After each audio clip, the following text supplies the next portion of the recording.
Shalom, kita bertemu kembali dalam acara Irama Nafas Kehidupan. Pada kesempatan ini kita akan berbicara mengenai sermon bahan khotbah pada Minggu tanggal 21 Februari 2021, yaitu pada Minggu Info Kafid.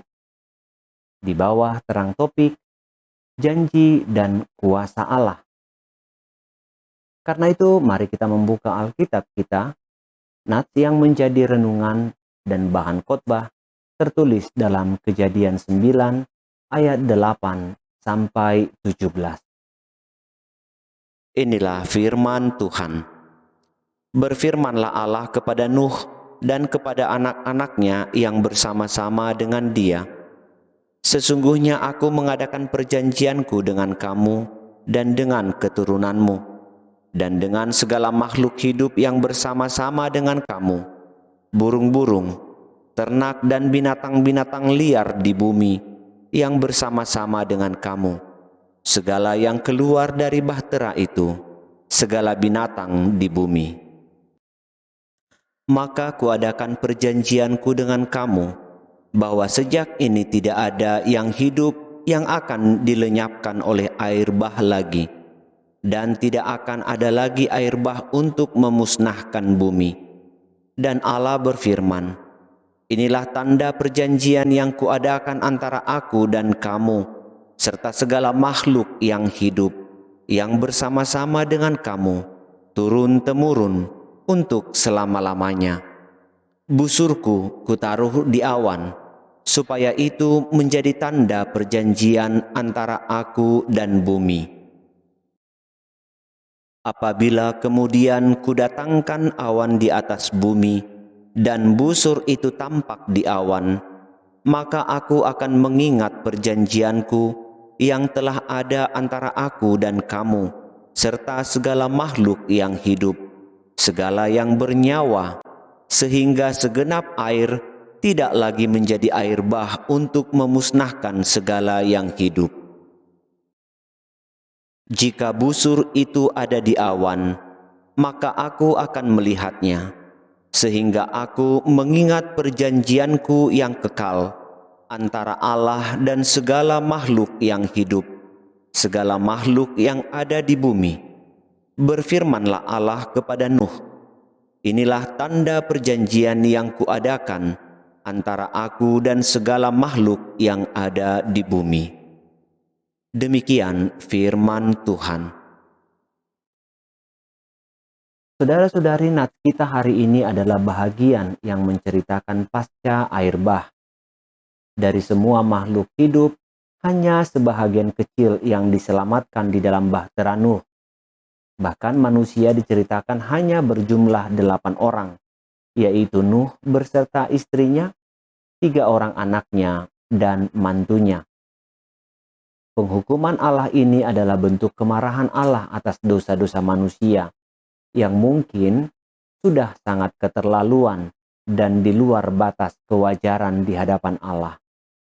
Tetapi hal ini bukan dimaksudkan sebagai tindakan kesewenang-wenangan Allah. Namun karena Allah konsisten terhadap keadilannya. Karena Allah adil, maka Ia memberi hukuman terhadap kejahatan yang memberi keselamatan bagi orang yang benar. Jika kita melihat perjalanan panjang sehingga Allah mengambil keputusan untuk menghukum manusia, kita akan menemukan bagaimana Allah telah bersabar dalam waktu yang cukup lama. Allah jelas mengatakan bahwa tidak selamanya roh Tuhan akan beserta dengan manusia. Dikatakan hanya 120 tahun lamanya. Roh Tuhan akan bersama-sama dengan manusia. Kejadian 6 ayat 3. Namun sangat jelas bahwa perbuatan manusia serta dosa-dosa manusia di dalam kejahatannya telah memilukan hati Allah. Sejak itulah sifat kebenaran dan kesetiaan Allah terhadap hukum serta keadilan membuat Allah mengambil keputusan untuk memusnahkan manusia dari muka bumi ini. Tetapi kembali Allah merenungkan bahwa masih ada manusia yang hidupnya benar di hadapan Tuhan. Sehingga penghukuman Allah tersebut tidak memusnahkan manusia, namun lebih kepada pembaharuan ciptaan Allah. Nuh adalah manusia yang benar dan tidak bercela di antara orang-orang sezamannya. Dan Nuh hidup benar di hadapan Allah, sehingga ia mendapat kasih karunia, yakni diselamatkan dari air bah. Sikap Nuh pasca air bah, yakni ketika ia mendirikan mezbah dan mempersembahkan korban bakaran di atas mezbah itu, membuat Tuhan berfirman dalam hatinya, tidak akan mengutuk bumi dan tidak akan membinasakan segala yang hidup oleh karena kejahatan manusia. Dan dalam perikop kita, kembali Allah mengulangi keputusannya dengan langsung berfirman kepada Nuh dan anak-anaknya. Firman yang disampaikan tidak lain mengenai keputusan Allah mengadakan perjanjian dengan Nuh dan keturunannya, bahwa mulai saat itu Allah tidak lagi memusnahkan bumi dan segala yang hidup dengan air bah. Dan Allah menandai perjanjiannya dengan pelangi. Keputusan Allah ini tidak main-main. Sampai 7 kali istilah perjanjian atau kata berit dipergunakan. Makna teologis dari istilah perjanjian disamakan dengan sumpah atau ikrar, keputusan agung, penetapan yang merdeka dan berdaulat. Dengan menggunakan dekret yang demikian, berarti Allah mengikat diri. Ia membatasi murkanya. Tujuan perjanjian ini tidak lain dalam rangka mengasihi manusia dan semua ciptaannya. Lihat bagaimana busur di langit tersebut digenapkan oleh Yesus Kristus ketika ia tidak menyentuh tanah dan tidak mencapai langit. Yesus tersalib di antara langit dan bumi, sama seperti busur yang terbentang. Maka ketika Allah melihat busur pelangi itu, atau ketika Allah melihat anaknya yang tersalib itu, perjanjian keselamatan itu diingat kembali dan manusia memperoleh keselamatan. Secara jujur, jika kita membaca nats kita saat ini, kita akan melihat simbol-simbol yang tersirat dalam cerita Nuh ini dengan makna-makna teologis yang sering kita jumpai di dalam kekristenan. Mungkin ini juga menjadi pesan yang hendak disampaikan nats ini kepada kita. Yang pertama, perjanjian Allah, 2 sakramen kudus, baptisan dan perjamuan.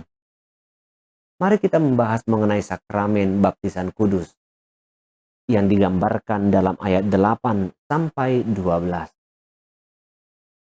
Peristiwa air bah ini adalah peristiwa pembaharuan Allah terhadap seluruh ciptaannya. Kejadian ini ingin menekankan bagaimana Allah ingin memutus kisah dosa Adam serta dosa keturunan yang dibawa oleh manusia sampai kepada zaman Nuh. Allah mengangkat kembali janjinya kepada Adam yang disampaikan kepada Nuh dan anak-anaknya. Bukan saja sampai di situ, tetapi janji kepada seluruh makhluk hidup pun diberikan Allah melalui perjanjiannya dengan Nuh. Mari kita lihat di ayat 1. Janji keselamatan itu hanya berlaku kepada mereka yang keluar dari bahtera. Artinya mereka yang selamat dari peristiwa kematian pemusnahan Allah, yaitu orang-orang yang dipilihnya, serta mereka yang hidup benar di hadapannya. Nampaknya Allah telah memperbaharui dunia ini melalui baptisan kepada seluruh ciptaannya di dalam peristiwa air bah. Hal yang sama pun berlaku di tengah-tengah gereja, di mana pemutusan dosa Adam yaitu dosa turunan disimbolkan melalui baptisan kudus. Ia dimenangkan dari kematian, kembali hidup baru di dalam perjanjian dengan Allah. Jika kita melihat cerita ini, kita akan memahami bahwa orang yang mendapatkan keselamatan adalah orang pilihan Allah. Artinya Allah lah yang telah menetapkan mereka yang akan diselamatkan. Sebagaimana orang-orang pilihan, tentunya ia dimenangkan dari kematian dan hukuman. Dan mereka jugalah yang telah memutuskan rantai dosa yang diturunkan dari Adam. Bukan hanya kepada manusia, tetapi kepada seluruh yang bernafas. namun manusia mendapat mandat untuk melaksanakannya. Lihat di ayat 2. Berikutnya kita akan melihat sakramen perjamuan kudus yang tersirat di dalam ayat 13 sampai 16. Perjanjian tersebut hanya dapat digenapi melalui iman kepada Tuhan. Maka kurban dan pelangi tentunya merujuk kepada Yesus Kristus, Putra Allah yang tersalib di Golgota. Ini adalah cerita baru yang diberikan Allah sebagai simbol penyaliban Yesus Kristus, sebagai bukti diperbaharuinya perjanjian Allah kepada manusia. Kurban telah lama dikenal oleh bangsa Semit, sebagaimana yang diceritakan oleh bapak leluhur yaitu Abraham, sebagai bapak seluruh orang yang percaya. Atas suruhan Allah, ia mengorbankan putranya sendiri, yaitu Ishak, untuk dipersembahkan kepada Allah. Namun telah digantikan oleh domba atas petunjuk Allah. Cerita ini memberikan pemahaman bahwa ada seorang anak yang akan dikurbankan demi manusia. Iman kita mengatakan bahwa semua itu merujuk kepada Yesus Kristus, Putra Allah sebagai kurban perdamaian antara manusia dengan Allah. Tetapi perjanjian dengan Nuh, Allah memberikan warna baru sebagai perjanjian baru kepada Nuh dan keturunannya, yaitu busur yang melintang di langit, atau biasa kita sebut dengan pelangi. Hal ini juga bermakna bahwa perjanjian tersebut adalah perjanjian kehidupan. Ia melintang di cakrawala, sebagaimana Kristus yang tersalib di antara langit dan bumi. Nampaknya cerita ini telah memberikan informasi bahwa akan ada peristiwa penyaliban yang terjadi atas kehendak Allah demi keselamatan manusia. Lihat bagaimana struktur cerita ini dibentuk. Nuh terlebih dahulu memberikan kurban. Setelah itulah pelangi dinyatakan Allah kepada mereka. Maka ketika kurban itu terjadi, kehidupan baru akan berlangsung. Demikianlah makna sakramen perjamuan kudus. Darah dan daging Kristus adalah kurban keselamatan. Dengan menerima perjamuan kudus, maka umat yang percaya kembali dalam kehidupan yang baru. Yang kedua, kita ingin melihat kekuasaan Allah. Allah berkuasa atas seluruh ciptaannya, tetapi ia tidak mampu sewenang-wenang atas apa yang diciptakannya. Maka sekalipun hukuman terhadap dosa itu diberikan Allah, tetapi ia tidak dapat memungkiri bahwa ia berbelas kasih kepada orang-orang yang benar. Kebenaran Allah adalah bahwa orang yang benar harus selamat. Jika orang benar pun harus dimusnahkan, maka sesungguhnya Allah telah menyangkal kebenarannya sendiri. Memang Allah berkuasa, tetapi justru kekuasaan yang dimiliki oleh Allah adalah untuk menyatakan kebenaran tersebut, bukan untuk menyangkalnya. Itu sebabnya ia tidak mungkin menggunakan kekuasaannya untuk kesewenang-wenangan.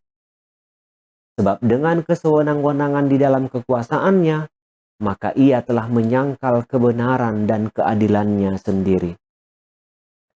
Namun inilah yang menarik dari kuasa yang dimiliki oleh Allah, bahwa ia memperbaiki segala sesuatu pelanggaran, memperbaiki yang melenceng, sehingga semua kembali dalam kebenaran dan keadilannya.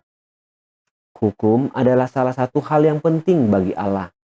Ketika ada yang melanggar hukum, maka harus ada yang dihukum.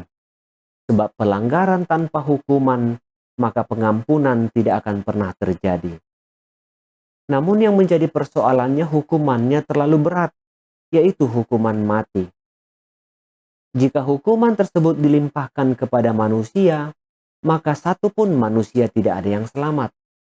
Itu sama artinya Allah memusnahkan seluruh manusia.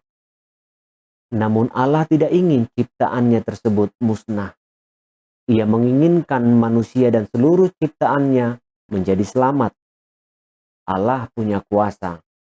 Maka satu-satunya jalan adalah ia mengorbankan dirinya sendiri. Melalui firman-Nya yang menjadi daging, hukuman tersebut terbayar. Manusia terselamatkan. kebenaran ditegakkan, dan kasih karunia serta pengampunan telah nyata. Ketika semua itu telah terbayarkan, jati diri Allah yang adalah kebenaran dan keadilan tidak luntur. Saatnya menggunakan kekuasaannya untuk memenangkan dirinya, yaitu kebangkitannya dari kematian. Maka sempurnalah seluruhnya. Hukum ditegakkan, belas kasihan dinyatakan, dan kemenangan menjadi milik Allah. Inilah bukti kekuasaannya. Dan Allah telah menyatakan hal ini sejak zaman perjanjian lama. Jika pada minggu ini adalah minggu intro untuk memasuki minggu-minggu Pasion, maka ingatlah bahwa sesungguhnya kitalah yang harus mati karena dosa-dosa kita. Allah tidak akan menyangkal kebenarannya sendiri. Harus ada yang dihukum. Maka ia sendiri yang menerima hukuman tersebut di dalam Yesus Kristus. Sebab dalam dirinya ada kuasa atas kematian dan kehidupan. Di dalam kuasa itulah kita dibenarkan oleh Allah. Lalu apa yang harus kita perbuat? Saudara-saudara terkasih, ada sebuah cerita di mana seorang perempuan yang buta sudah lama berkenalan dengan seorang laki-laki. Ia sangat mencintai laki-laki tersebut. Demikian juga dengan laki-laki tersebut mencintai perempuan tersebut. Ketika laki-laki tersebut melamarnya, permintaan perempuan hanya satu, ingin melihat wajah laki-laki yang mencintainya dan dicintainya. Segala usaha diupayakan oleh laki-laki tersebut, maka tiba saatnya untuk dioperasi. Perempuan itu dapat melihat. Lalu laki-laki tersebut berbisik dari belakang, "Maukah engkau menikahiku?" Begitu perempuan tersebut berbalik, ia menatap wajah laki-laki yang mencintainya. Namun ia kecewa, sebab laki-laki tersebut buta. Perempuan itu tidak mampu menjawab iya atau tidak. Namun, si laki-laki tersebut memahami bahwa sesungguhnya ia telah ditolak. Dengan kekecewaan dan tangis, laki-laki tersebut menuliskan sebuah surat untuk perempuan yang ia kasihi.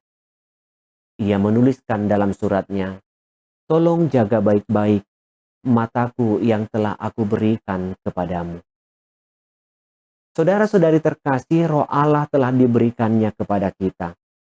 Dalam kuasanya atas hukuman yang diterimanya menggantikan kita, Tuhan telah menitipkan nama baiknya dalam kehidupan kita. Maka mari, jangan mengecewakannya. Tetaplah hidup dalam iman. Jaga nama baik Allah, agar melalui kita, Tuhan tetap dipermuliakan. Amin.